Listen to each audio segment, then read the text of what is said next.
Blood soaked through the surgical gown, warm and sticky against my scrubs. Not my blood. The golden retrievers. 12 hours of emergency after emergency, and this last one had been touch and go. Internal bleeding from a hit and run. The dog made it. Barely. I stripped off the gown and tossed it in the biohazard bin, my hands shaking from exhaustion and adrenaline crash. 2:17 in the morning. The clock on the wall mocked me with each tick. I was 28 years old and this was my life.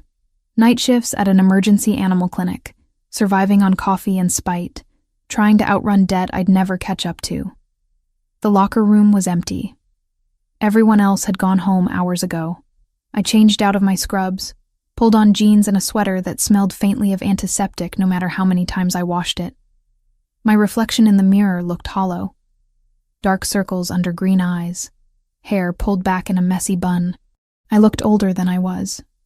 Felt it too. The parking lot was a lake. Rain hammered down so hard I could barely see my car through the glass doors. Of course, because tonight hadn't been brutal already. I pulled my jacket tighter and ran for it. Water soaked through my shoes in seconds. The cold bit at my ankles as I fumbled with my keys, hands clumsy with fatigue. My ancient Honda sat alone in the far corner where I always parked it, away from the nice cars, away from the risk of door dings I couldn't afford to fix. The envelope. God, the envelope. It sat on my passenger seat where I'd left it this morning. Red. Bright crimson red with final notice printed across the front. Rent was due 3 days ago. My landlord had been patient until he wasn't. And the student loan payment I'd deferred twice already. The interest compounding, drowning me slowly. I started the engine. The wipers fought a losing battle against the downpour. Visibility was maybe 10 feet. Maybe. But I lived 20 minutes away, and every minute I sat here was another minute I wasn't in bed, wasn't unconscious, wasn't thinking about the golden retriever's owner crying while I operated, or the stack of bills on my kitchen counter, or the fact that both my parents were dead, and I was completely alone in this. The streets were abandoned. Just me and the rain, and the red glare of traffic lights reflecting off wet asphalt. I should have called an Uber, should have waited it out. But I was so tired. Tired of being careful. Tired of being responsible. Tired of everything. The light ahead turned yellow. I slowed. My brain felt stuffed with cotton, thoughts moving through molasses. The envelope crinkled as I shifted in my seat. $1,200 for rent, $300 for the loan payment, not counting groceries or gas or the phone bill or... The SUV appeared out of nowhere. Black. Massive. Just sitting there in the middle of the intersection, even though the light was green now. No brake lights, no signal, nothing. Just stopped. I slammed the brakes. My tires screamed against wet pavement. The Honda fishtailed. I felt that sick lurch in my stomach, the certainty of impact, the complete loss of control. Metal crunched, glass shattered. My head snapped forward and back. The airbag exploded into my face with the smell of chemicals and powder. Then silence. Just the rain drumming on the roof and the hiss of my destroyed radiator. I sat there stunned, breathing hard, tasting blood where I'd bitten my tongue. My hands were still locked on the steering wheel, knuckles white. The airbag deflated slowly, leaving my face stinging. The SUV hadn't moved. I'd hit it square in the rear bumper. My entire front end was crumpled like paper. Oh God. Oh God, oh God, oh God. I fumbled for my seatbelt with numb fingers. The door wouldn't open. Jammed. I had to throw my shoulder against it twice before it gave way. Rain soaked me instantly as I stumbled out onto the street. "I'm so sorry," I called out, my voice cracking. "I didn't see you, the rain, I'm so..." The driver's door of the SUV opened. A man stepped out. Tall, maybe 6'2". Dark suit despite the hour, despite the weather. No umbrella. He stood in the downpour like it wasn't even happening, water streaming down his face, his dark hair slicked back. Then I saw his eyes. Light brown, almost amber in the streetlight. Cold, assessing. The kind of eyes that saw everything and forgot nothing. Behind him, Another vehicle materialized from the darkness. I hadn't even noticed it. Another black SUV.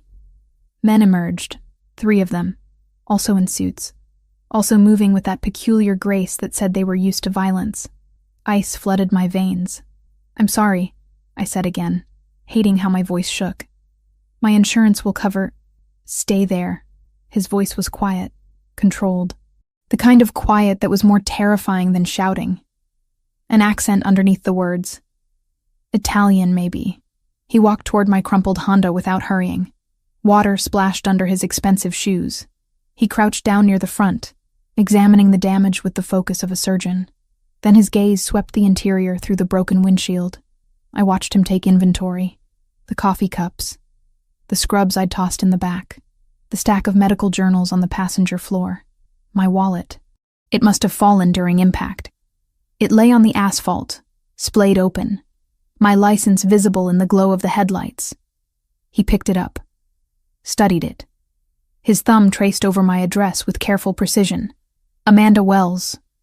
He read my name like he was memorizing it. 28, Oregon Street, veterinarian. His eyes flicked to my bloody sleeve. Long shift? I couldn't speak. Couldn't move. One of his men approached, murmured something I couldn't hear. The man in charge, the one holding my wallet, my entire life in his hands, nodded once. "Is anyone hurt?" I managed. "I can call an ambulance. I'm medical." "No ambulance." He stood, pocketing my license. "Just taking it. Your car is totaled." "I know. I'll call a tow. My men will handle it." He gestured, and one of them moved immediately toward my Honda. "You need a ride." No, I'll call someone. I can—" "You'll get in the car." "Not a request." His hand swept toward the undamaged SUV. "It's 2:30 in the morning. You're exhausted. You'll make another mistake." Terror and exhaustion, and something else I couldn't name, warred in my chest. He was right about the exhaustion. Right about the danger. But getting into a car with him felt like a different kind of danger entirely. "Who are you?" Something flickered across his face. Amusement, maybe. Or recognition that I'd asked a question I wouldn't like the answer to. "Christopher Pellegrini." He said it like I should know. Like everyone should know. "Get in the car, Amanda." My name in his mouth sounded like ownership. I got in the car. The interior was leather and luxury I'd never experienced. Soundproofed.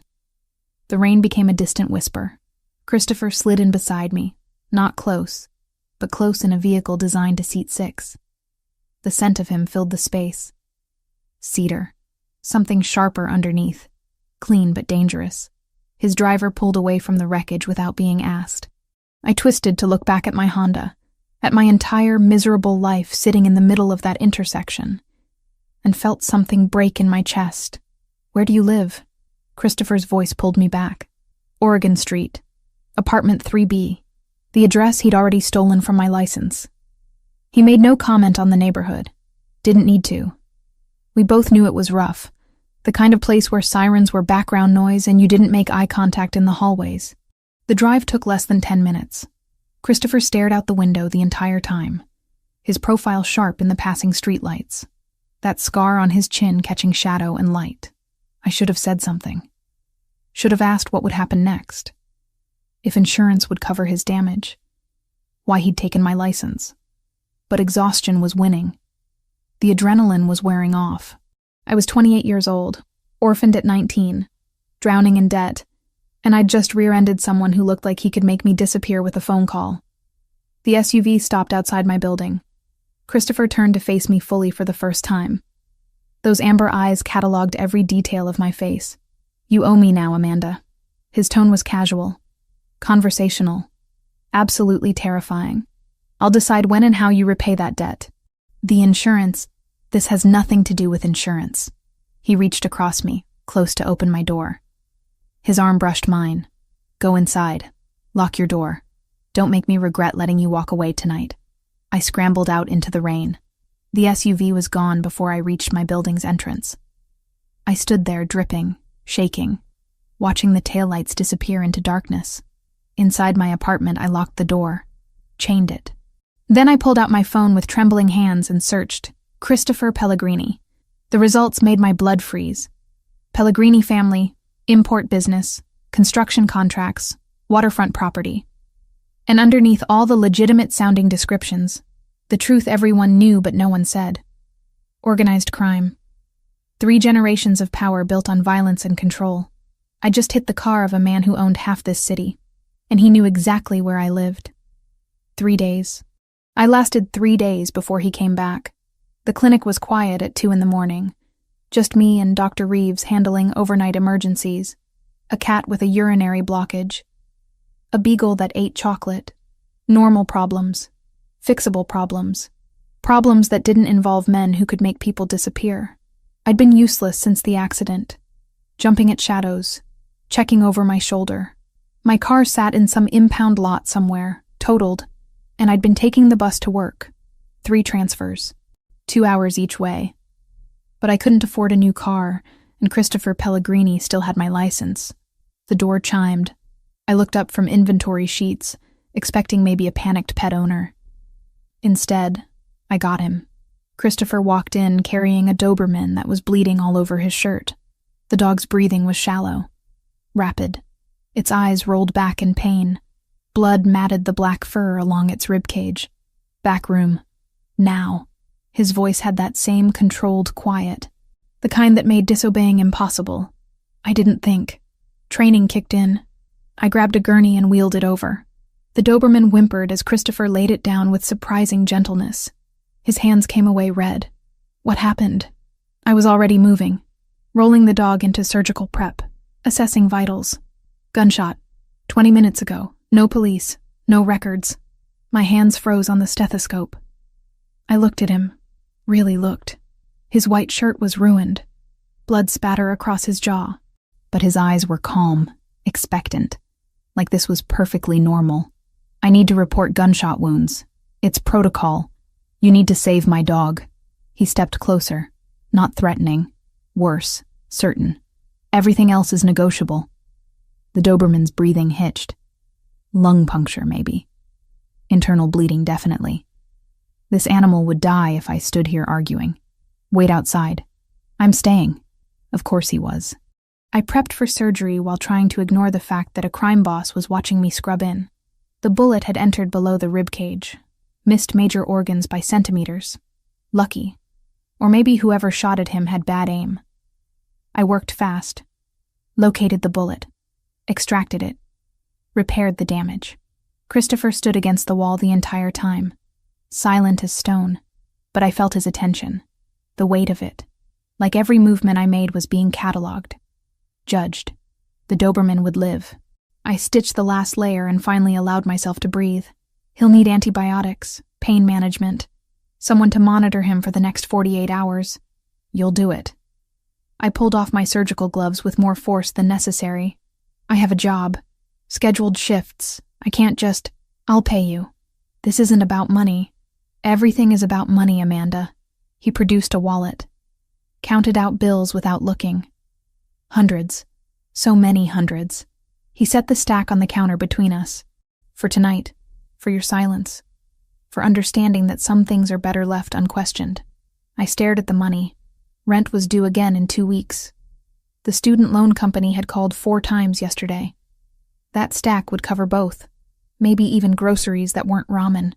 I can't accept this. You already did. He was at the door before I could respond. When you operated without calling the police. When you saved Zeus instead of protecting yourself. You made a choice, Amanda. Now you live with it. Zeus. He'd named the dog Zeus. You said I owed you a debt. My voice came out smaller than I wanted. Is this it? Is this how I pay you back? Christopher paused, his hand on the door. A smile ghosted across his mouth. Not kind. Knowing. This is how you go deeper. The debt compounds. He glanced back at the Doberman, at Zeus, unconscious but stable on the table. I'll send someone for him tomorrow night. Take good care of my dog, Amanda.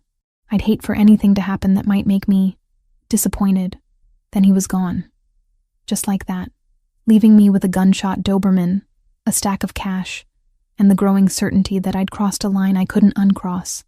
Dr. Reeves found me an hour later, still standing in the surgical suite, staring at the money like it might bite. You okay? She was 60, had seen everything twice. Her eyes went to the cash, to Zeus, back to me. Amanda? Emergency walk-in, paid in advance. The lie tasted sour. I'm keeping the dog overnight for observation. She didn't believe me. I could see it. But she also didn't push. That's what working overnight emergency veterinary medicine taught you. Sometimes you didn't ask questions. Sometimes you just cleaned up blood and moved forward. I stayed with Zeus through the night, monitored his vitals, changed his IV, stroked his head when he started to wake, confused and hurting. He had kind eyes, trusting, the kind of dog that loved completely, no questions asked, unlike his owner. By morning, Zeus was stable, alert, even attempting to wag his tail when I brought food. I should have been relieved, should have called whoever Christopher sent to collect him and washed my hands of this entire situation. Instead, I counted the money, used half to pay my landlord, put the rest toward the minimum payment on my loans, the first payment I'd made on time in 6 months. It felt like signing a contract in blood. The car appeared the next morning. I walked out of my apartment building headed for the bus stop, and there it was. My Honda. Perfectly repaired. Better than repaired. The dent in the passenger door I'd been living with for a year? Gone. The cracked windshield? Replaced. New paint. New tires. A key sat on the dashboard, just sitting there, like it had always been mine. I stood on the sidewalk, staring. Pedestrians flowed around me. Morning traffic rumbled past. The world kept turning while mine tilted sideways. He'd fixed my car. Not just fixed, improved. And he'd known exactly where I lived, where I parked, how to access it without me noticing. There was no note, no message, just the car, and the understanding that I now owed him twice over. I drove to work in silence, hands shaking on the wheel. The interior still smelled new, factory fresh, expensive. Nothing like the stale coffee and old upholstery I'd grown used to. A week passed. Zeus went home with a man who didn't give his name, just handed me a card with a phone number. Christopher's number, I assumed. I didn't call it. Didn't need to. He knew where to find me. The men came on a Tuesday. 2 of them. Tall, broad, with accents that turned their English harsh and clipped. Eastern European. Russian, maybe. They walked into the clinic during my shift like they owned it. Looked around with slow, deliberate attention. One of them smiled at me. All teeth. No warmth. "We're looking for someone," he said. "Christopher Pellegrini. You know this name, yes." Every instinct screamed danger. These weren't Christopher's men. The energy was wrong. Predatory in a different way. "No." The lie came easily. Surprisingly easily. "I don't know who that is." The man's smile widened. "You sure? This clinic. We hear interesting things about this clinic. About Doberman with bullet wound. About woman who asks no questions." My blood turned to ice. "I see a lot of animals. Can't remember every case." "No?" He leaned against the counter. Casual, conversational, terrifying. "Is shame. Because man we're looking for, he caused trouble for a lot of people. And people who help him?" He made a soft clicking sound with his tongue. "They have trouble too." The other man was looking at the surgical suite door, at the files, at everything, memorizing. "I can't help you." My voice stayed steady through sheer force of will. "Now, if you're not here for veterinary services, I'll have to ask you to leave." They left, but slowly, taking their time, making sure I understood this wasn't over. I locked the door behind them with trembling hands, called Dr. Reeves, made up an excuse about feeling sick, left an hour early through the back exit. The gray sedan appeared 3 blocks from my apartment, following just far enough back to be noticed, wanting to be noticed. A message, a threat, a promise. I'd thought I understood fear when I was 19 and orphaned, when the hospital called to say my parents were dead, when I realized I was completely alone. This was different. This was the kind of fear that had teeth, that followed you home, that waited outside your door while you lay awake wondering if tonight was the night someone decided you knew too much. I'd saved a dog and taken blood money, and now I was marked. 2 weeks after rear-ending Christopher Pellegrini's SUV, I came home to find my apartment door already open. Not kicked in, just open. The lock intact, like someone had used a key. My key. I should have run. Should have called the police from the hallway. Instead, I pushed the door wider and stepped inside. The smell hit me first. Paint. Fresh and acrid. Then I saw the wall. Red letters. Dripping slightly where whoever had done this had used too much. The message was simple. Direct. Stay away from Pellegrini, or we finish this. My photographs were scattered across the floor, every single one torn precisely down the middle. Me at graduation. Me with my parents before they died. Me holding a rescued kitten from last year. All of them destroyed with methodical care. My hands went numb. The phone slipped from my fingers and clattered on the hardwood. Someone had been here, in my space, touching my things, leaving threats on my walls. The police took 40 minutes to arrive. 2 officers who looked bored before they even crossed the threshold. They took photos, asked questions I couldn't answer coherently, told me to change my locks and get a security system I couldn't afford. Probably just kids, the older one said, scratching notes on a pad that would go nowhere. Vandalism's up in this neighborhood. You should consider moving somewhere safer.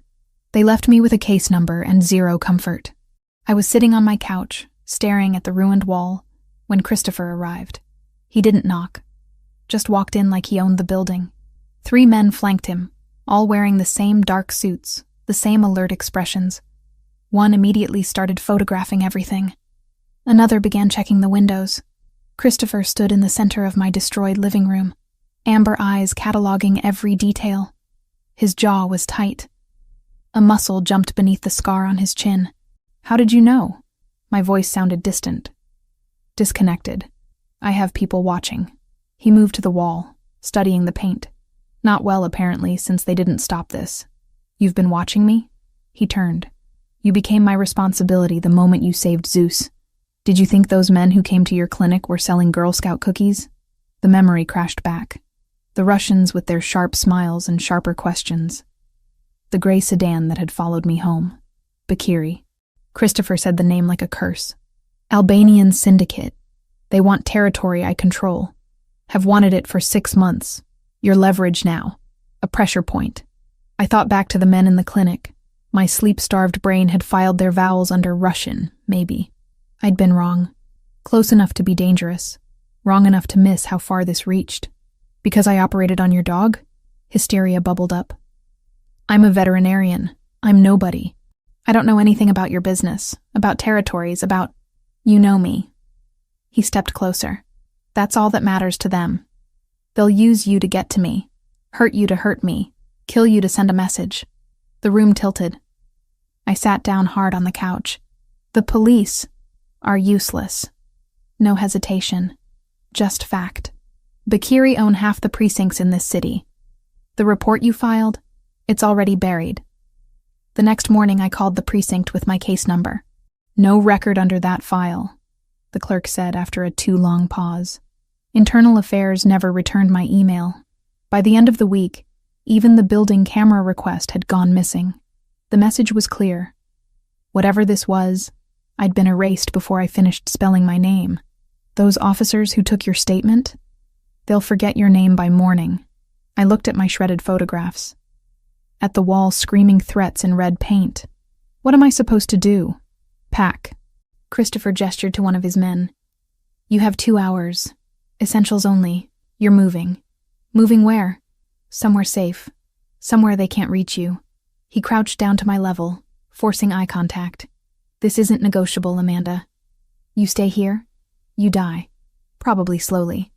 Definitely painfully. They'll make sure I know about it. I have a job. I have a life. You have a target on your back. His voice went soft. Dangerous. And you put it there the moment you chose not to turn me in. The moment you took my money. The moment you lied to those men about knowing me. You're in this now. All the way. He was right. I hated that he was right.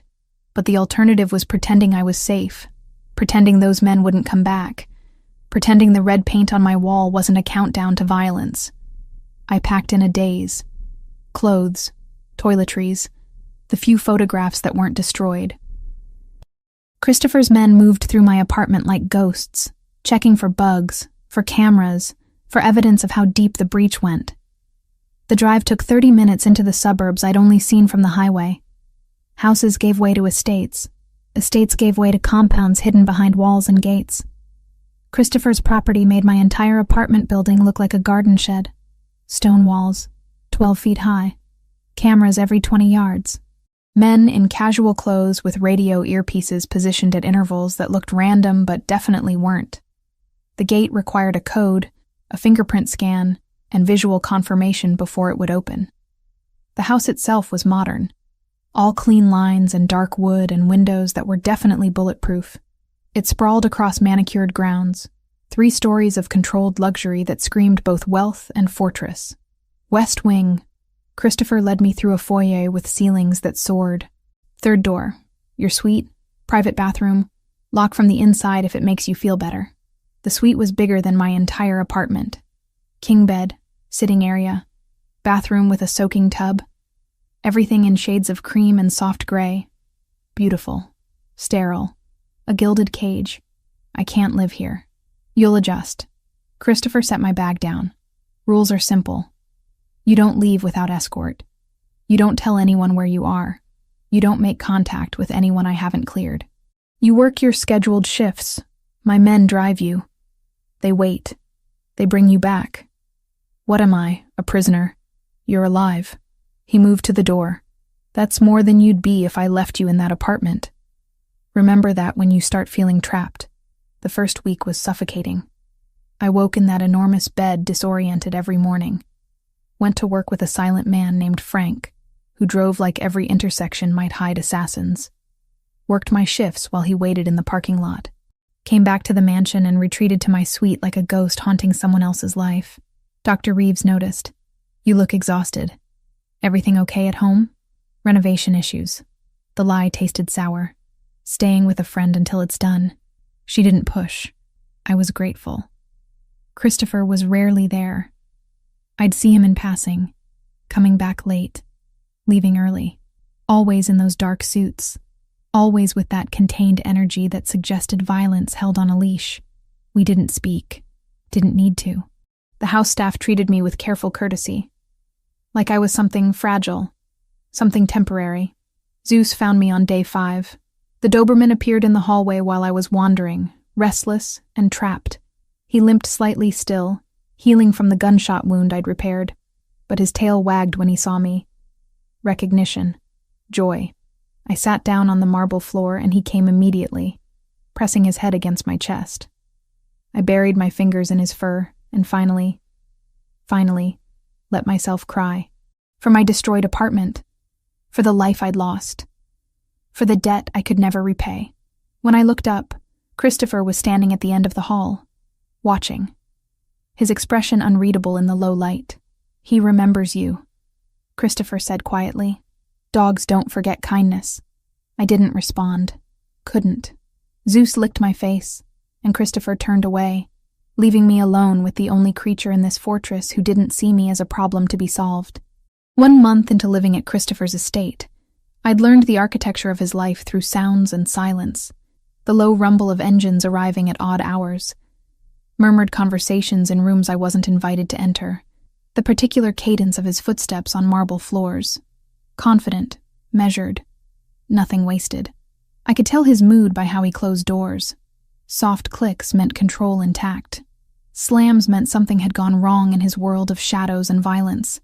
I learned he preferred whiskey, not the cheap stuff I'd bought on sale. Crystal decanters filled with amber liquid that probably cost more than my entire liquor cabinet had. He drank it neat. No ice, no water, just burning clarity in a glass he'd hold for minutes before actually drinking. I learned he read constantly. Books in what I eventually confirmed was Italian. Leather-bound volumes he'd touch with reverence, he showed nothing else. He'd sit in the library with Zeus at his feet, completely absorbed. And in those moments, he looked younger, less like a man carrying the weight of blood and legacy. I learned he barely slept. Some nights I'd wake at 3 a.m. and see light bleeding under his study door. Other nights I'd hear him pacing, back and forth, the rhythm of a caged predator trying to remember what freedom felt like. Once, around 4 a.m, I heard him shout, not at anyone, just a raw sound torn from somewhere deep. Nightmares, maybe, or the past refusing to stay buried. I lay in my enormous bed, staring at the ceiling, wondering what demons chased a man like Christopher Pellegrini through darkness. We never spoke about it. That was our unspoken agreement. He didn't ask why I sometimes took showers at 2 a.m. just to cry where no one could hear. I didn't ask what made him scream into emptiness. We existed in parallel universes under the same roof. Zeus became my lifeline. The Doberman followed me everywhere when I was home. Kitchen, where staff prepared meals I barely touched. Library, where I'd lose myself in books that weren't mine. Gardens where security cameras tracked my every movement. But at least I could feel sky overhead. Zeus didn't care about debts or danger, or the fact that I was essentially a prisoner in paradise. He just pressed his massive head against my leg and asked for attention with those soulful eyes. I'd sit on the ground and let him lean his full weight into me, and for those moments I felt less alone. Christopher noticed. He always noticed everything. I'd catch him watching me with Zeus, something unreadable flickering across his face before he'd deliberately turn away, like witnessing that connection hurt somehow. The dinners were torture disguised as civility. The house staff insisted on serving meals in the formal dining room when Christopher was home. 20-foot table, 18 chairs. Just the two of us at opposite ends like strangers pretending at normalcy. "You can eat in your room if you prefer," Christopher said one evening, cutting into perfectly prepared steak with surgical precision. "No one requires your presence here." I pushed food around my plate. Expensive food I couldn't taste past the anxiety coating my tongue. I'm not hiding in my room like a child. Most people find meals with me uncomfortable. I'm not afraid of you. His knife paused mid-cut. Those amber eyes lifted to mine. Held. Assessed. "You should be. Most people are." Well, I'm not most people. Something flickered in his expression. Amusement, maybe. Or recognition. "No. You're definitely not." The tension between us was becoming impossible to ignore. Little moments that meant nothing, and everything simultaneously. His hand brushing mine when he passed the salt shaker. The way his gaze would linger when he thought I wasn't looking. How we'd both reach for the coffee pot at the same time during breakfast and freeze, too close, breathing the same air before one of us would retreat. It was dangerous. I knew it was dangerous with the same certainty I knew fire burned. He was 35 years old and had built an empire on violence. I was 28 and drowning in a world where morality had different definitions. But knowledge didn't stop the wanting. Didn't stop my heart from racing when he entered a room. Didn't stop me from lying awake imagining what his hands would feel like on my skin. 3 weeks into this impossible situation, he finally explained the war properly. We were in his study. He'd summoned me there after dinner with a simple, "We need to talk." My stomach had dropped, but he just gestured to the leather chair across from his desk and poured 2 glasses of whiskey without asking if I wanted one. "The men who came to your clinic," he started without preamble, "they're Bakiri. Albanian syndicate that's been pushing into territory my family has controlled for 3 generations. I accepted the glass he offered. The whiskey burned going down, but I was grateful for it. Why target me? Because they're smart. They know direct confrontation with me costs more than they can afford, so they look for pressure points. He leaned against his desk, close but not crowding. 2 of my dock workers were killed last month. Good men. Men with families who depended on them. Bakiri sent pieces of them back to their wives. Bile rose in my throat. God. There is no God in my world, Amanda. Just power and those who take it. His voice was matter-of-fact, stating reality, not philosophy. They marked you because I showed interest, fixed your car, visited your clinic multiple times. In my world, that signals value, and value becomes leverage. So this is because you were nice to me. The absurdity stung. I'm in danger because you paid for car repairs? You're in danger because you existed near me. Because you made choices that tied you to me whether you understood the consequences or not. He swirled the whiskey in his glass. You saved Zeus. You lied to protect me. You accepted my money. Each choice was a thread weaving you deeper into this web. Then cut me loose. My voice came out smaller than I wanted. Let me go back to my life. I'll tell them I don't know you. I'll disappear. They'd kill you within a week. No hesitation. Just certainty. You know too much now. You've been here. You've seen my home, my routines, my vulnerabilities. Bakiri would torture you for information you don't even realize you have, then kill you just to hurt me. The glass trembled in my hand. So I'm just trapped here forever? Until the war ends. He drained his whiskey in one swallow. Set the glass down with deliberate care. One way or another, it will end. But until then, yes. You're trapped. I'm sorry for that. Genuinely sorry. But not sorry it means keeping you alive. Thunder rumbled outside. I hadn't noticed the storm building. Rain began hitting the windows with increasing intensity, nature matching the turmoil inside. Tell me about your brother. Christopher's entire body went rigid. What? You mentioned him once. That you lost someone. That it's why you can't let me go. I met his gaze directly. Tell me about him. For a long moment I thought he'd refuse. Thought he'd dismiss me back to my suite and return to whatever isolation he preferred. Instead, he refilled both our glasses. Luca was 22, youngest of 3 brothers. He was supposed to go to law school, supposed to be the legitimate face of the family business. Christopher's voice went flat, emotionless in a way that screamed of pain buried deep. He trusted someone he shouldn't have. A friend, someone we thought was loyal. That friend sold him to our enemies for $50,000 and a promise of protection. What happened? They took 3 days to kill him. Made sure we knew every second of it. By the time we found his body, he was unrecognizable. Christopher's hands flexed around his glass. I was 27, supposed to be protecting him. Instead, I was so focused on expanding territory, on proving myself worthy of leadership, that I missed the thread inside our own organization.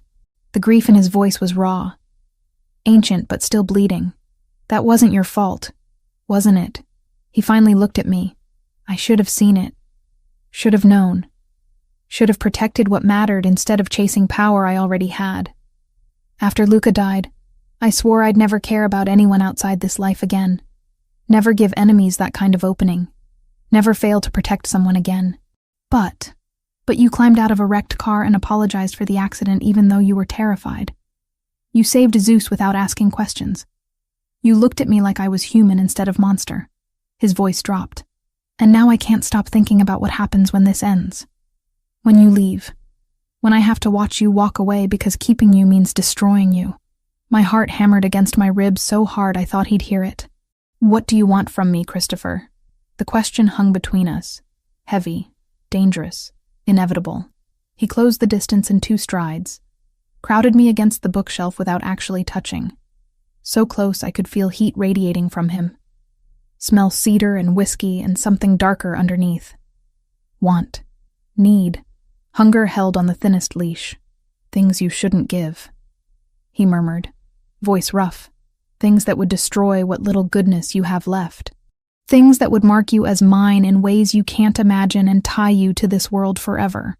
I'm not fragile. My hands fisted in my lap to keep from reaching for him. I'm not going to break. You say that now, but you don't understand what being mine actually means.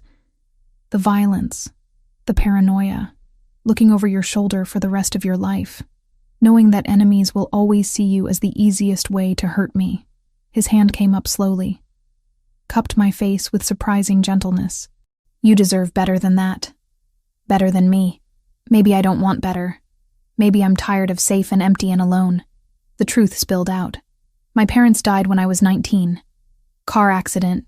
Drunk driver crossed the center line. I was in my 2nd year of nursing school. Suddenly I was completely alone with debt and grief, and no clue how to survive it. Christopher's thumb traced my cheekbone. Barely touching. Devastating anyway. I've been surviving ever since. Just surviving. Working 80-hour weeks until I'm numb. Existing instead of living.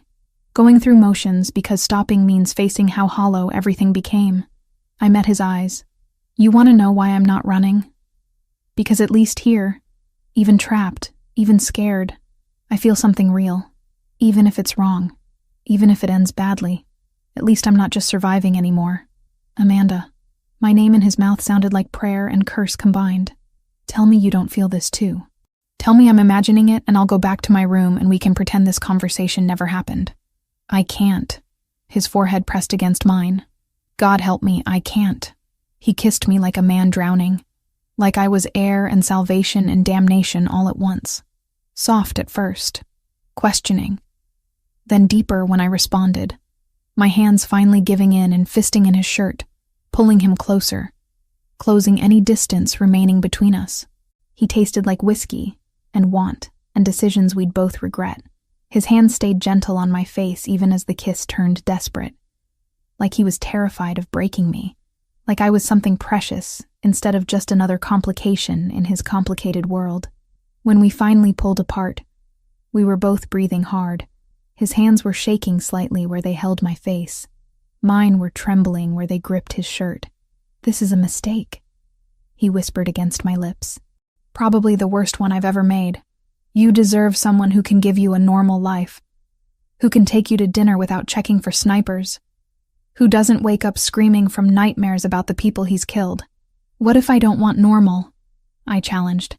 What if I want real instead of safe? This is as real as it gets, Amanda. He stepped back, creating distance that felt like abandonment. And that's exactly why we can't do this. Because I will ruin you. I will pull you so deep into darkness that you'll forget what light looks like. And when enemies inevitably come for you, when they hurt you to hurt me, I'll have to live with knowing I caused it. Christopher, go to bed. His voice went cold, controlled, the vulnerability slamming shut behind walls I couldn't breach. We'll pretend this didn't happen. It's better that way. He walked out of his own study, left me there pressed against his bookshelf, lips still tingling, heart still racing. Completely wrecked by a kiss we both knew shouldn't have happened but felt more right than anything in my life. Zeus found me 10 minutes later. The Doberman pressed his weight against my legs, offering comfort without judgment or complications. I slid down to the floor and buried my face in his fur. Outside, the storm raged. Inside, something fundamental had shifted between Christopher and me. We'd crossed a line we couldn't uncross, acknowledged feelings that should have stayed buried. And I knew with absolute certainty that everything was about to get infinitely more complicated, because you can't unknow how someone tastes. Can't unfeel the desperation in their touch. Can't pretend you don't want something with every fiber of your being, even when you know it will probably destroy you. 6 weeks after moving into Christopher's fortress, I stopped feeling like a guest and started feeling like an inmate. The gilded cage was still a cage no matter how comfortable the bars. I was leaving the clinic at 3 a.m. when everything went wrong. Frank was driving. Same route we always took. Same silent professionalism he always maintained. I was half asleep in the back seat, my head resting against the window, thinking about the chocolate lab I'd just operated on. Bloat. We'd caught it in time. The dog would live. I didn't see the first vehicle until it was too late. Black sedan, no plates. It came out of nowhere and slammed into Frank's side of the SUV. The impact threw me sideways. My seatbelt locked painfully across my chest. The world tilted and spun. Frank was already moving, gun drawn, shouting into his radio. But there were more vehicles now. 2 more sedans boxing us in. Men emerging with weapons that looked military-grade even to my untrained eye. Then Christopher's voice crackled through the radio. He was close. He'd been following in a second vehicle I hadn't known about. Always watching. Always there. The passenger door flew open. Christopher grabbed my arm and hauled me out. His other hand held a gun I'd never seen him carry before. Bigger than I expected. Heavier looking. Stay behind me. Do not move. Do not run. Gunfire erupted. The sound was nothing like movies. Sharper. More violent. It echoed off buildings and car metal and made my ears ring instantly. Christopher fired back. Calm. Methodical. Like this was a Tuesday. Frank was shooting from cover.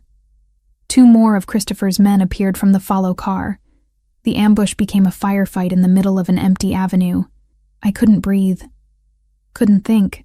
My veterinary training was screaming about taking cover, about getting small, about protecting vital organs. But my body was frozen. One of the attackers broke from cover, ran toward us. Christopher didn't hesitate. 2 shots, center mass.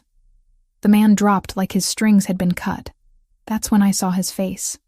Young, maybe 25. Eyes wide with shock and pain. Blood spreading across his shirt in an obscene bloom of red.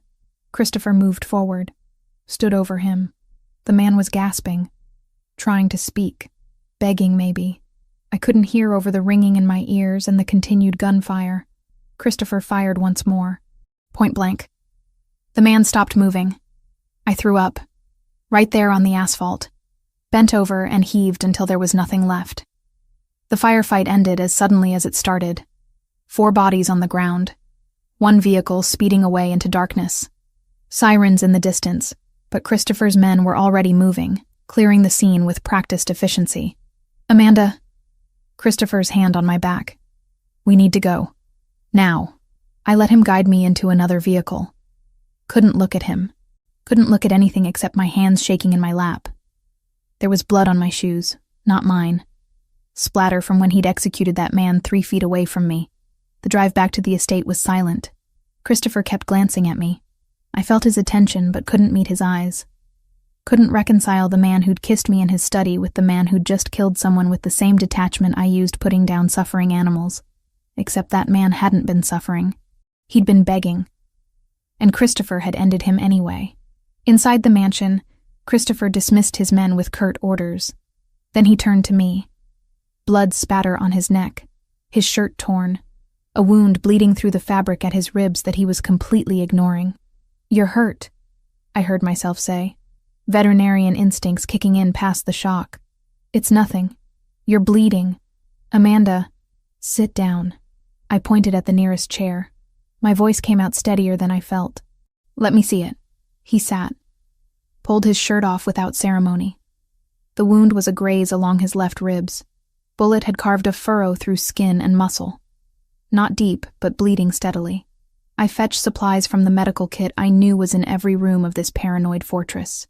My hands shook as I cleaned the wound. Christopher watched me the entire time. Silent. Assessing. Say it. He finally murmured. Say what? Whatever you're thinking. That I'm a monster. That you want to leave. That you can't look at me without seeing those men die. I pressed too hard with the antiseptic. He didn't flinch. You executed him. My voice cracked. He was down. He was done. You could have just left him. He would have talked. Given descriptions. License plates. Everything Bakiri needed to trace us back here. So you killed him? Yes. No apology. No justification beyond cold practicality. Just, yes. I'm a veterinarian. I started wrapping gauze around his torso. I'm used to blood. I've euthanized animals. I understand ending suffering. But that's not what you did. You killed him to protect yourself. To protect me. And you didn't even hesitate. No, I didn't. His hand caught my wrist. Gentle but firm. Because in my world, hesitation gets you killed. Gets the people you care about killed. That man and his friends came to kidnap you. To hurt you. To use you against me. I didn't show mercy because they wouldn't have shown you any. So I'm just supposed to accept that? Accept that people die because of me? People die because of their choices. They chose to come after what's mine. I chose to protect it. His eyes burned into mine. If you want to hate me for that, hate me. But don't pretend you'd rather I'd let them take you. I finished bandaging him in silence. Packed away the supplies. Washed my hands 3 times, trying to scrub away the feeling of his blood under my fingernails. I need space, I said without looking at him. No. Excuse me? You're not leaving my sight until I know Bakiri isn't sending a second team. He stood, muscles flexing under the fresh bandage. You stay in the main house tonight. Guest room next to my bedroom. Guards outside both doors. I'm not a prisoner. Tonight you are. No anger in his voice. Just finality. Because I'm not risking you. Not after they got that close. I wanted to argue. Wanted to scream at him that he didn't own me. Couldn't control me. couldn't just dictate my life, but the truth was, he could. He did. And we both knew it. The guest room was as luxurious as everything else in this house. I sat on the edge of the bed, still wearing my scrubs, still smelling like antiseptic and gunpowder. Zeus found me there 20 minutes later, pushed his way past the guard, and immediately pressed against my legs. I buried my face in his fur and let myself break. Sobbed into his neck while he stood perfectly still, absorbing my grief and terror like he'd been trained for it. 3 days passed. Christopher increased security to suffocating levels. 4 guards now instead of 2. Routes to the clinic changed daily. Frank had a black eye but insisted he was fine. I stopped asking questions. Christopher's men treated me differently after the ambush. Before, I'd been a complication. Now I saw something else in their eyes. Respect, maybe. Or pity. I'd been blooded. Initiated into the violence they lived with daily. On the 4th day, Christopher called a meeting in his study. 6 men attended. I wasn't invited, but I heard them through the walls. Raised voices, accusations. Someone questioning whether I was worth the risk. Vincent Grimaldi. I'd met him once. Christopher's right-hand man. 40 years old. Cold eyes. Colder demeanor. She's a liability. Vincent's voice carried clearly. Bakiri knows about her. They'll keep coming. How many men do we lose before you admit this is about your ego? Not strategy. Careful. Christopher's voice went deadly quiet. I'm saying what everyone's thinking. You made her a target by showing interest. Now you're weakening our position trying to protect her, send her away, cut her loose, end this. Silence. Then a crash. Something hitting a wall. More voices. Orders barked. When the study door opened, Vincent stormed out, his face twisted with barely controlled rage. He saw me standing in the hallway. His expression promised violence before he walked away. Christopher appeared in the doorway. Blood on his knuckles. Fresh split across Vincent's cheekbone would be my guess. He's wrong, Christopher said. About you being a liability. Is he? I challenged.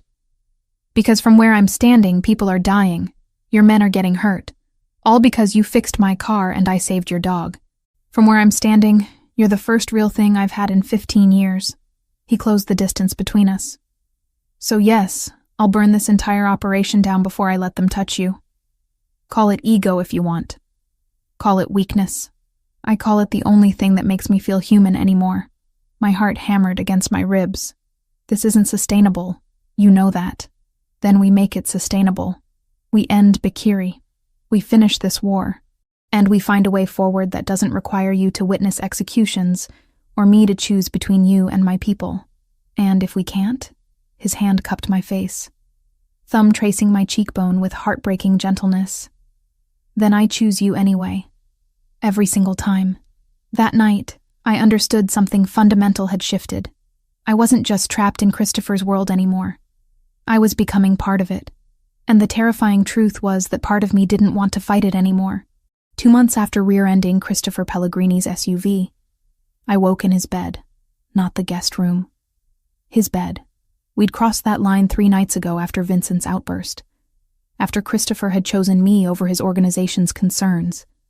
After I'd stopped pretending I wanted to leave. The sheets were expensive. Everything in Christopher's life was expensive, but they smelled like him. Cedar and something warmer. And that made them worth more than any price tag could convey. He wasn't there. The space beside me was cold. I found him in his study, shirtless, reading reports with that intense focus he brought to everything. Zeus lifted his head from where he'd been sleeping at Christopher's feet, tail thumping once in greeting. You should still be sleeping, Christopher said without looking up. So should you. It's 5 a.m. Bakiri wants to meet. He set down the papers. Neutral territory. They're proposing a truce. My stomach dropped. It's a trap. Probably. His tone was casual, like discussing weather instead of potential assassination. But I have to go anyway. Show weakness now and this war drags on another year. Then don't go. Send someone else. I don't ask my men to do things I won't do myself. He finally looked at me. Those amber eyes tracked every detail of my face. That's how you keep loyalty, by bleeding alongside them when it matters. I moved around his desk, stood between his legs where he sat. His hands found my hips automatically, pulling me closer. This intimacy was still new, raw. Every touch felt significant in ways I couldn't articulate. When? Tonight. 8 o'clock. Warehouse district. Public enough that outright violence would draw attention. Private enough for real conversation. His thumbs traced circles on my hip bones through the shirt I'd stolen from him. I'll have 20 men positioned within 2 blocks. Another 10 inside. If it goes bad, we're prepared. And if they're more prepared, then you inherit a very complicated estate and several offshore accounts. He said it like a joke. It wasn't. There's a safe in the library. Combination is your birthday. Everything you need is inside. Passports, cash, instructions for... I kissed him to shut him up, hard, desperate. He responded immediately, standing, lifting me onto his desk without breaking contact. Papers scattered. Neither of us cared. When we finally pulled apart, I pressed my forehead against his. You're coming back. Yes. Promise me. Amanda. Promise me, Christopher. His hands cupped my face with heartbreaking gentleness. I promise. I'll come back to you. Always. The day dragged. I went to work. Operated on a cat with a bowel obstruction. Sutured a dog who'd tangled with barbed wire. Mundane emergencies that felt surreal when I kept checking my phone. Counting down hours until Christopher walked into potential ambush. Frank drove me home in silence. He knew. Everyone knew. The entire organization was holding its breath. Christopher left at 7:30. Dark suit, no tie. Gun holstered where I could see it, and at least 2 more I knew he carried hidden. He kissed me at the door, slow and thorough, like memorizing the taste of me. I'll be back by midnight. I watched the convoy disappear down the drive. Then I did what I'd never allowed myself to do before. I went to his study, opened that safe with my birthday as combination, stared at the contents that represented Christopher preparing for his own death. 3 passports with my face and different names. 50,000 in cash. Deeds to properties I'd never heard of. A letter with my name on it in his handwriting. I didn't read it. Couldn't. Reading it felt like accepting he might not come back. Zeus found me there at 9 o'clock, pressed against my legs. We sat on the floor together, him with his head in my lap, me counting minutes and praying to gods I'd stopped believing in when my parents died. The convoy returned at 11:47. I heard the engines. Ran to the window, counted vehicles, all of them accounted for. Christopher emerged from the lead SUV, whole, alive, scanning the grounds with that perpetual vigilance before his eyes found me in the window. The relief almost knocked me over. He came inside, dismissed his men with curt orders, found me standing in the foyer, shaking, tears streaming down my face that I hadn't realized I was crying. Hey, he crossed to me in 3 strides, pulled me against him. I'm here. I'm okay. I promised, didn't I? I hit his chest. Once. Hard. Don't ever do that again. Can't promise that.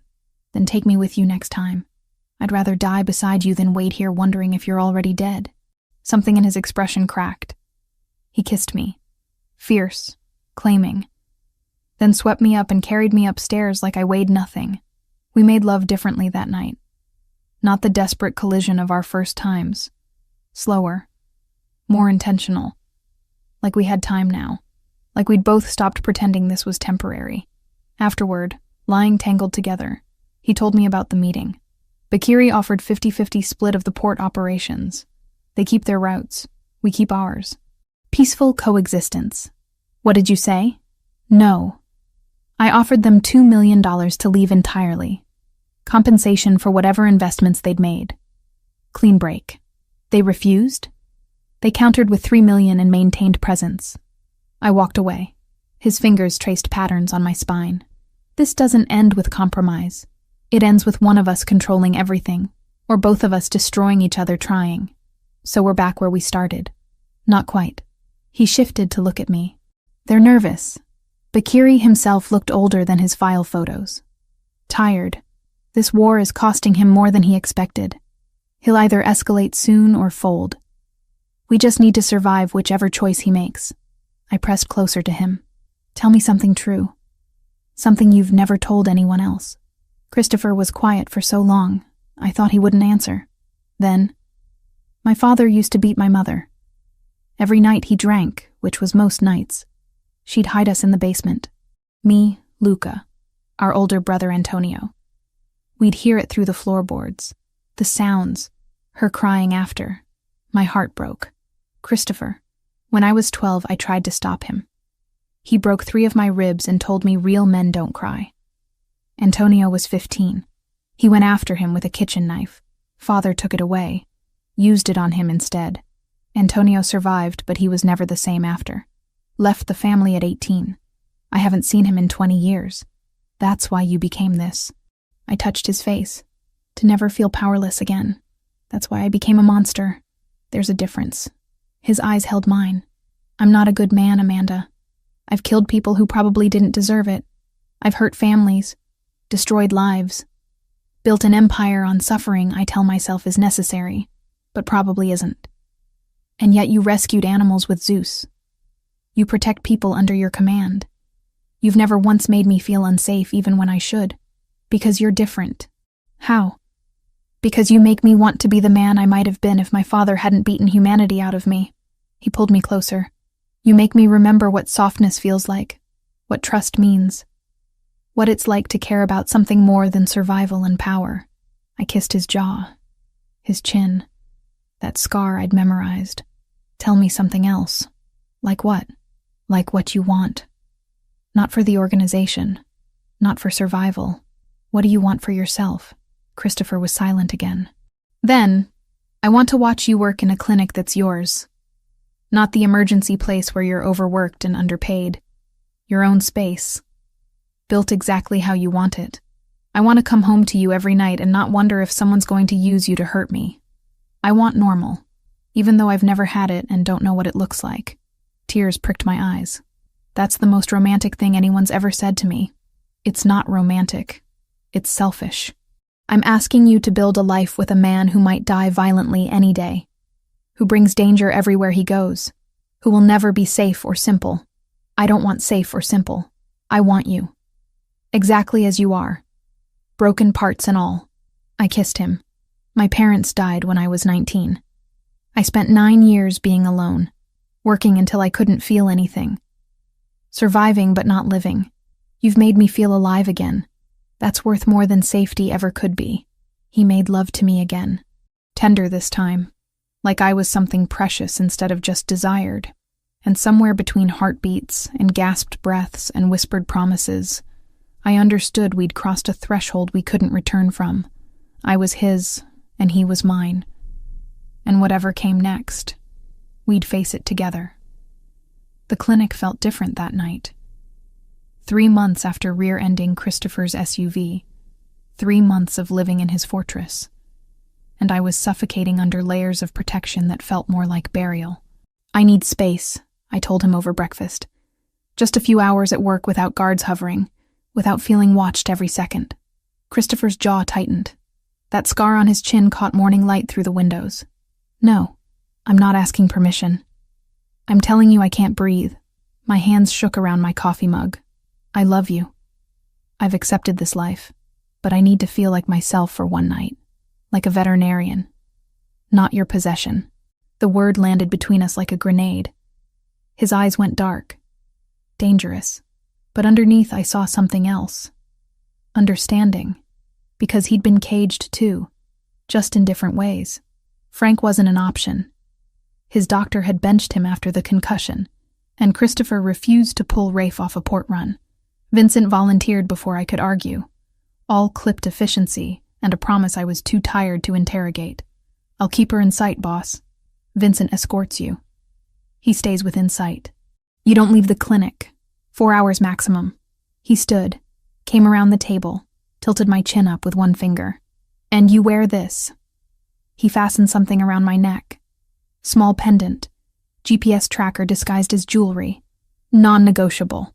I should have argued. Should have recognized the wrongness of Vincent specifically. But I was so desperate for freedom that I missed every warning sign. Vincent drove in silence. He'd barely spoken to me since that fight with Christopher weeks ago, since Christopher had chosen me over organizational concerns. The resentment radiated off him in waves I was too relieved to properly register. The clinic was busy. Saturday night emergencies. A cat who'd eaten lilies, dog with bloat, rabbit with GI stasis, normal problems, fixable problems, problems that had nothing to do with gunfights or territorial wars, or men who killed without hesitation. I lost myself in work, operated on the dog, stabilized the cat, tube-fed the rabbit. For 4 blessed hours, I was Dr. Amanda Wells again, instead of Christopher Pellegrini's weakness. Vincent waited in the parking lot.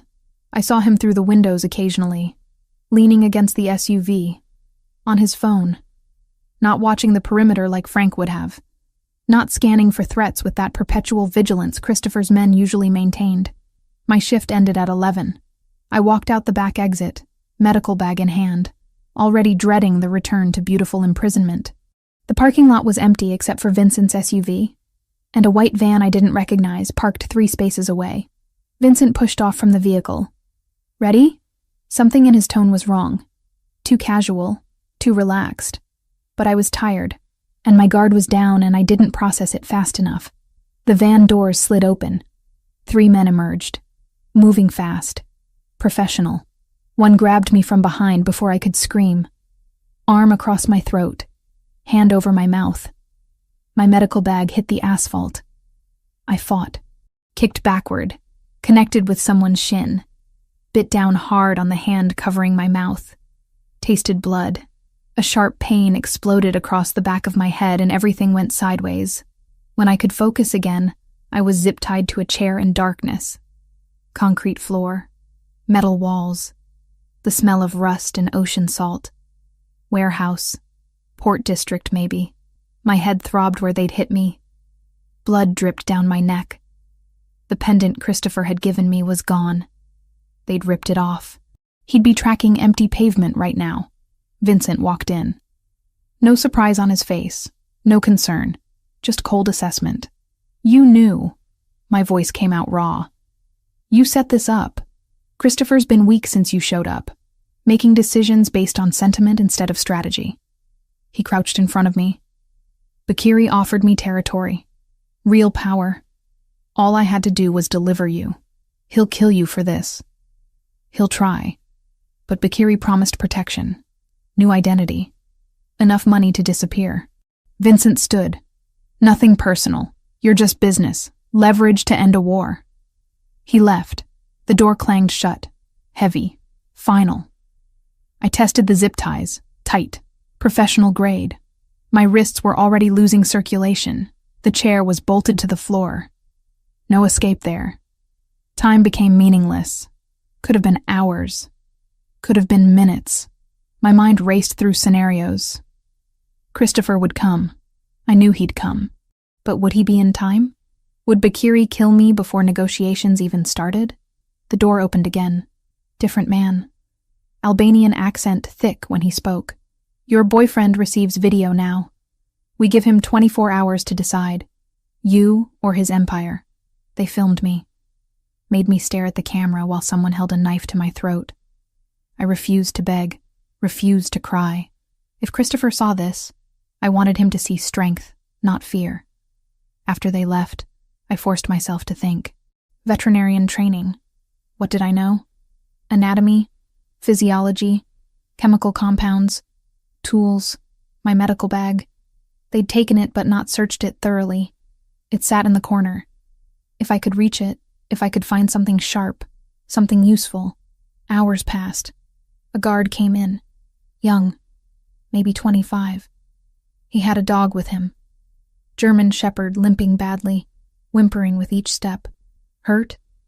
I asked in the gentlest voice I could manage. The guard looked at me. Suspicious. Stepped on glass. Won't stop bleeding. I'm a veterinarian. I can help, if you let me. He hesitated, then brought the dog closer. The shepherd was clearly in pain. Blood soaking through makeshift bandaging on his front paw. The guard cared about this animal. I could see it. Untie one hand. I need to examine him properly. Another hesitation. Then he cut one zip tie. Blood rushed back into my fingers in painful tingles. I focused on the dog. Gentle exam. Deep laceration. Needed cleaning and stitches. My bag. In the corner. Has supplies. He retrieved it. I worked slowly. Cleaned the wound. Numbed it with local anesthetic from my emergency kit. Stitched carefully while the dog stayed remarkably still, trusting. The guard watched every movement. "You're good with him," he said quietly. "All animals deserve care, even in bad situations." I tied off the final stitch, bandaged properly. "Keep it clean. Change the dressing daily. He'll heal." The guard looked at me differently after that. Not friendly, but not quite enemy either. He didn't retie my hand. Just left, taking the dog with him. I waited until his footsteps faded, then moved fast. Found what I needed in my bag. Scalpel blades. Small. Sharp. Hidden in the lining where they hadn't looked carefully. The remaining zip tie came off in minutes. My ankles took longer, but finally I was free. The warehouse was massive. Rusted. Multiple levels. I could hear men talking somewhere above me. At least 4 distinct voices. Maybe more. No way to fight through them. No phone to call for help. I found a corner. Made myself small. And waited. Because I knew Christopher. Knew he wouldn't negotiate. He'd come with violence and fury and every resource at his disposal. The attack began at 4:17 in the morning. I knew the time because someone shouted it when the first explosion rocked the building. Gunfire erupted, screaming. Chaos. I stayed hidden, heart hammering, praying Christopher's men would reach me before Bakiri's decided I was more valuable dead. The door to my room blew inward. I screamed before recognizing the silhouette. Christopher, covered in blood, gun in each hand, eyes wild until they found me. Amanda. I ran to him, crashed into his chest. His arms came around me, crushing tight while gunfire continued outside. "We need to move. Stay behind me. Do exactly what I say." The warehouse was hell. Bodies on the ground, men fighting hand to hand. The stench of gunpowder and blood thick enough to choke on. Christopher moved through it like a predator. Precise. Lethal. Anyone who got close went down hard. We made it to a side exit. Frank was there, holding position, providing cover. Christopher pushed me toward him. "Get her to the car. Lock down. Don't move until I give the all clear." "Christopher, I'm finishing this." His eyes were black, empty. The man I loved completely absent behind whatever darkness drove him. Bakiri dies tonight. Vincent dies tonight. Anyone who touched you dies tonight. He went back into the warehouse before I could respond. I heard the gunfire intensify. Heard someone screaming. Heard that sharp crack that meant executions, not combat. Frank got me to an armored SUV. Made me lie on the floor. Waited. 20 minutes later, Christopher emerged, covered in more blood, dragging Vincent by the collar. Vincent was alive, but barely. Christopher threw him at another man's feet. Said something I couldn't hear. The man nodded. Hauled Vincent away. Then Christopher came to me. Opened the door. Pulled me out. Held me so tight I couldn't breathe. "He's dead. Bakiri's dead. It's over." I clung to him, shaking. "Vincent, we'll wish he died tonight. But death's too quick. Too easy. He betrayed family." Christopher's voice was empty, final. That requires something slower. I didn't ask what he meant. Didn't want to know. Just pressed closer to the only solid thing in a world gone violent. We drove home as dawn broke. Christopher held my hand the entire way. Neither of us spoke. What was there to say? I'd been kidnapped. He'd waged war. We'd both survived. But something fundamental had shifted again. I'd seen the absolute depths of what Christopher was capable of, and I'd contributed to my own rescue using skills meant to heal. We were both covered in blood, both changed by violence, both alive when we shouldn't be, and somehow, impossibly, that was going to have to be sufficient foundation for whatever came next. 3 weeks after the warehouse massacre, I woke to find Christopher standing at the window, staring at nothing. The nightmares had started for him. Not every night. but often, he'd wake gasping, reaching for weapons that weren't there, fighting battles that existed only in memory. I never mentioned it, just held him until the trembling stopped, until he remembered where he was, and that the war was finished. The aftermath was brutal in ways I hadn't anticipated. Vincent's betrayal had exposed cracks in Christopher's organization. Loyalties questioned, alliances tested. 3 more men were removed quietly, their treachery discovered too late to prevent damage, but early enough to stop total collapse. I didn't ask what happened to them. Some questions had answers I didn't want living in my head. The Bikiri syndicate had fractured after their leader's death. Some scattered back to Europe. Others tried negotiating with Christopher for scraps of territory. He showed no mercy. Within 2 weeks, the Albanian presence in the city had been completely erased. Christopher consolidated power with ruthless efficiency that should have terrified me. It didn't. Not anymore. I'd seen too much. Become too complicit. Crossed too many lines to pretend moral superiority. But the physical recovery was easier than the psychological. My wrists healed where zip ties had cut circulation. The concussion faded. Bruises yellowed and disappeared. My body returned to normal while my mind struggled to reconcile who I'd been with who I was becoming. Christopher never left my side those first weeks. Canceled meetings, delegated responsibilities, just stayed. We didn't talk much, didn't need to. His presence was enough. Solid. Real. Proof that we'd both survived. On the 3-week anniversary of my kidnapping, I made a decision. I'm going back to work. Christopher looked up from his breakfast, studied me with those amber eyes that saw too much. You sure? I need to feel useful, normal, like myself again. I reached across the table, took his hand. I can't stay locked in this house waiting for the next threat. That's not living. That's just existing. He nodded slowly. Security stays. Frank drives you. 2 guards minimum. Non-negotiable. I know. I did know. Would always know. This was the price of loving him. But I need this. Please. Then you'll have it. His thumb traced my knuckles. But not the emergency clinic. Somewhere else. Christopher. I bought the building on Maple Street. 3,000 square feet. Zoned for veterinary practice. It's yours. Set it up however you want. Hire who you need. I'll fund everything. I stared at him. You bought me a clinic? I bought you freedom. Within limits. Within protection. But freedom. He stood. Came around the table. Crouched beside my chair. You've given up everything for me. Your independence. Your safety. Your entire life. Let me give you something back. Let me give you the career you deserve. Tears blurred my vision. That's the second most romantic thing you've ever said to me. What was the first? That you'd burn your empire for me. His hand cupped my face. I would. I will. If it ever comes to that choice again, you win. Every single time. 3 months later, I stood in my clinic. My clinic. With my name on the door. Dr. Amanda Wells, DVM. Specializing in emergency care and rescue rehabilitation. The space was exactly what I'd imagined.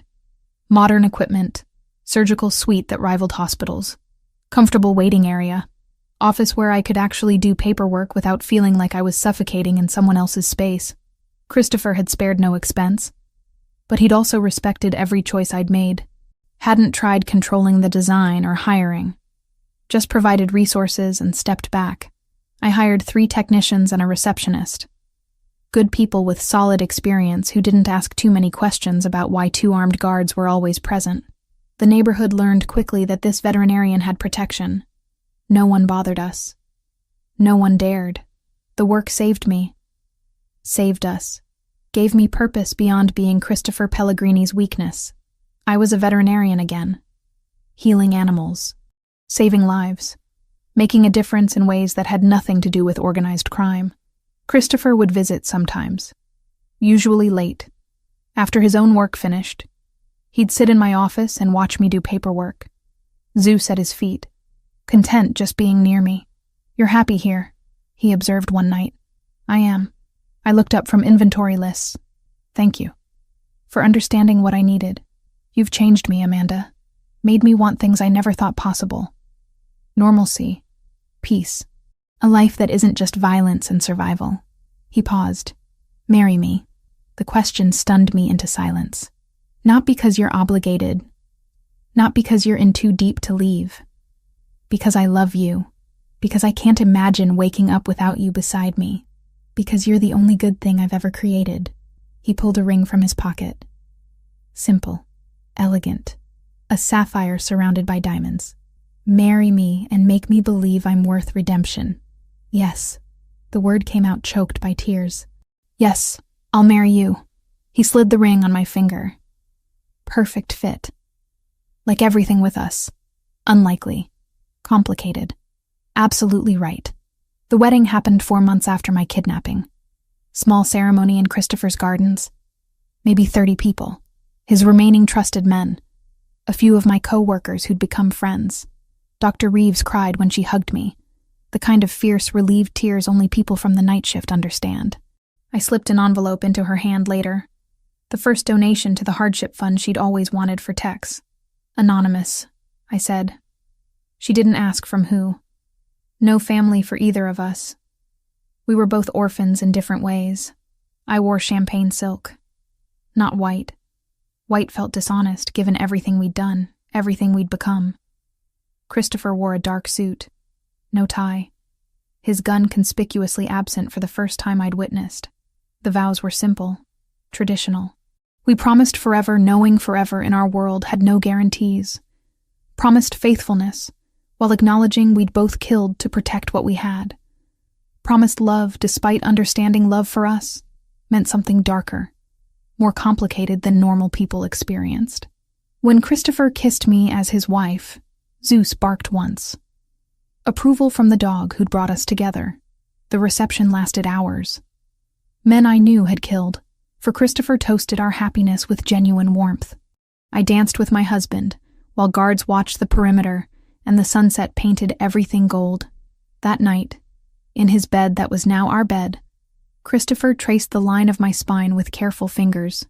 I never thought I'd have this. Have what? Peace.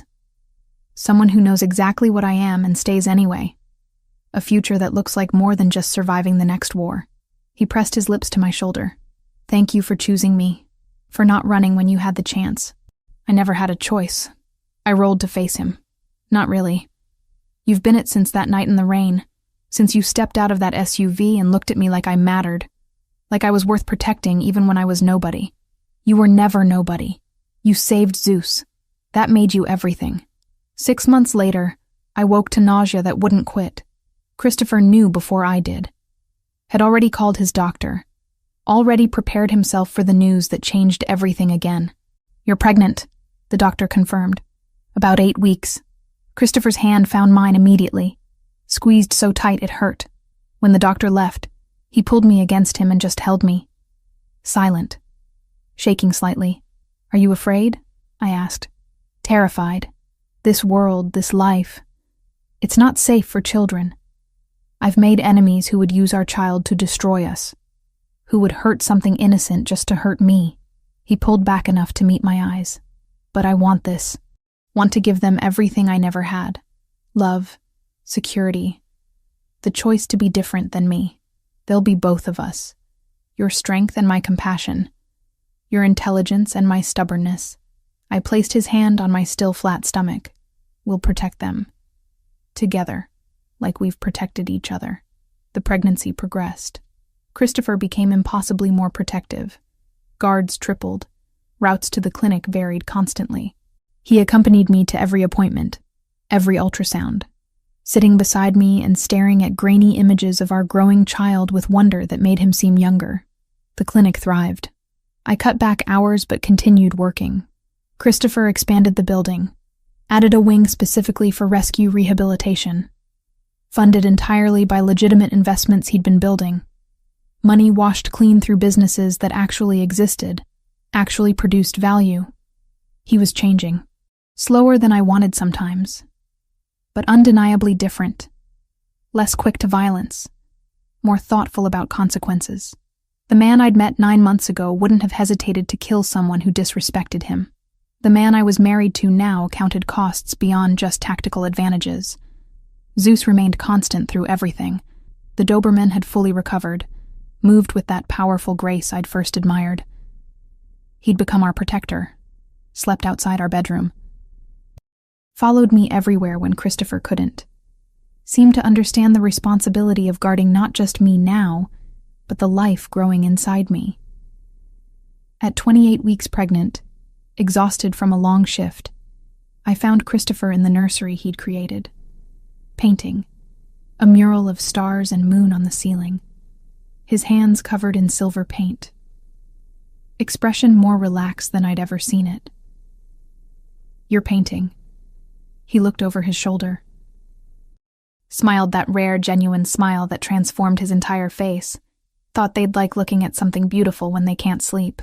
I moved behind him, wrapped my arms around his waist as much as my pregnant belly allowed. "I love you. So much it scares me sometimes." "I know." He turned in my embrace, placed both hands on my stomach. Our daughter kicked against his palm.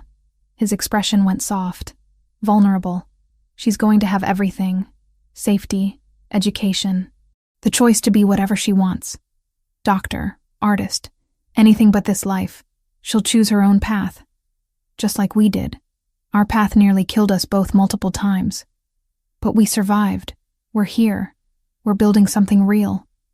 I kissed him. That's more than most people can say. That night, lying together with Zeus at the foot of our bed, Christopher's hand resting protective on my swollen belly, I thought about the 9 months since I'd rear-ended his SUV in the rain. 9 months that had contained a lifetime of violence and love and transformation. I'd lost my independence, my anonymity, my safety, but I'd gained a husband who'd kill for me without hesitation. A home built on loyalty and blood. A future I'd never imagined wanting. I'd chosen this, chose him, chose a life where danger was constant, but love was absolute. And despite everything, despite all the darkness, I'd choose it again, every single time.